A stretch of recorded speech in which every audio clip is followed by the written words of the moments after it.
వేదికాం అలంకృతమతాం స్వామి చరణానాం పాదపాఠోపరిత్య వేదికాయాः పురतः ఉపవిష్టానాं सर्वेषां అభినందనం సంపాద్య మిత్రవాక్యాన్ని ఇచ్చాను.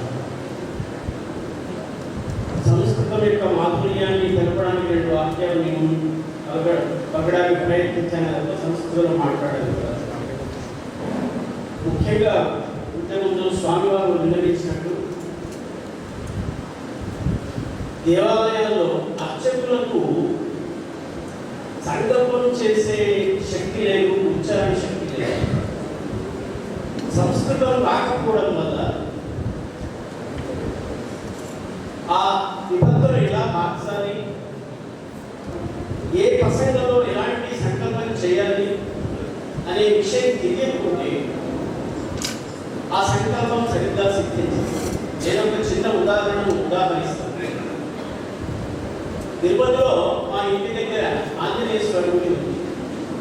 ఎప్పుడైనా పూజ చేయించాలనే ఉద్దేశంతో నేను వెళితే అతను సంకల్పం ఇలా చెప్తాడు: ఆంజనేయ స్వామి అనుగ్రహ సిద్ధ్యర్థం అని చెప్తాడు. అంటే ఆంజనేయ స్వామి యొక్క అనుగ్రహం సిద్ధించకుండా ఉండడానికి నేను పూజ చేస్తున్నాను అని అర్థం. ఇంకా ఇంత దూరం పూలు పళ్ళు అని తీసుకొని 2 కిలోమీటర్ల దూరం నుంచి వచ్చినటువంటి భక్తుడికి సంకల్పం చెప్పడం ఈ పద్ధతి. కాబట్టి ఎప్పుడైతే మనం దేవాలయం గురించి మనం ఆలోచిస్తున్నామో, దేవాలయంలో పనిచేసే అర్చకుల యొక్క సంస్కారము, అర్చకుల యొక్క ఉచ్చారణ, అర్చకుల యొక్క భాషా శుద్ధి కూడా మనం ఆలోచించవలసిన అవసరం ఉంది. అర్చకస్య తపోయోగా అర్చకస్య అతిశాయన విగ్రహస్య అభిరూప్యాచ దేవ సాన్నిధ్యం వచ్చి అంటారు. అంటే అర్చకుల యొక్క తపోయోగం వల్ల అర్చన ఎంత భగవద్భక్తి భావంతో అద్భుతంగా చేస్తాడో దానివల్ల, తర్వాత మూర్తిలో విగ్రహంలో ఉన్నటువంటి సౌందర్యం వల్ల దేవుడు ప్రాణ ప్రతిష్ఠ పొంది అక్కడ ఉంటాడు, మనకు అనుగ్రహిస్తాడు, బలాలను కొనసాగిస్తాడు అని శాస్త్రం చెబుతుంది. కాబట్టి అర్చకుడు చాలా ముఖ్యం.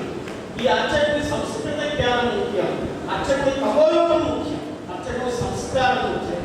ఇది మనం తప్పకుండా దృష్టిలో పెట్టుకోవాలి. అలాగే ఇంతకుముందు పెద్దలు మనం చేశారు, అధికారులకు ఆలయ అధికారాన్ని ప్రసాదించేటప్పుడు వాడుకున్న గుణగణాలను మనం పరిశీలించాలి. ఆలయ అడ్మినిస్ట్రేషన్ ఎలా ఉండాలని ఎలాంటి సర్టిఫికేట్ లేకుండా ఎవరో ఒకరిని అధికారులుగా నియమిస్తే ఎలా పరిపాలిస్తారు?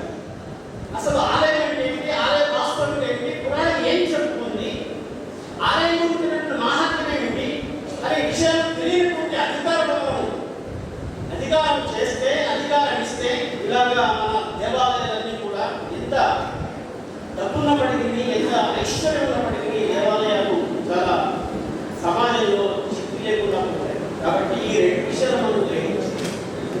ఇప్పుడు అర్చకుల యొక్క వారికి గుణవత్తను కూడా మనం పెంపకం చేసే ప్రయత్నం చేయాలి. సంస్కృత భారతి అనే ఆర్గనైజేషన్లో మేము 1984 నుంచి వర్క్ చేస్తున్నాము.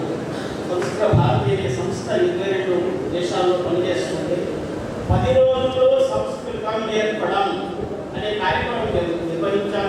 పూర్తి భారతదేశంలో ఇంచుమించు 2 కోట్ల మందికి సంస్కృత భాషను 10 రోజుల్లో చెప్పే కార్యక్రమం.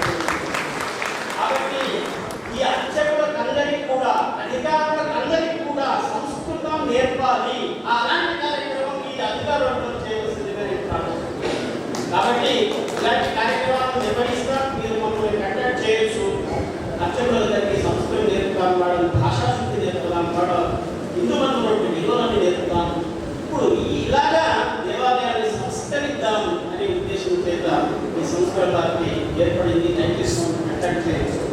ఈ అవకాశాన్ని ఇచ్చినటువంటి మా అంతర్ కార్యక్రమాన్ని నిర్వహిస్తున్నటువంటి మన గజర్ శ్రీనివాస్ గారి పుస్తక గజర్ శ్రీనివాస్ గారే మహా బాహుబలి. ఇలాంటి అద్భుతమైన కార్యక్రమాన్ని రూపొందించడం, నిర్వహించడం, ఇంతమంది స్వాములను రప్పించడం, సుబ్రహ్మణ్య స్వామి గారిని రప్పించడం సామాజిక విషయం కాదు. కాబట్టి ఒక బాహుబలిని రప్పించినటువంటి మహాబాహుబలి మన గజర్ శ్రీనివాస్ గారు. వారికి అభినందనలు తెలియజేస్తూ అందరి దగ్గర సెలవు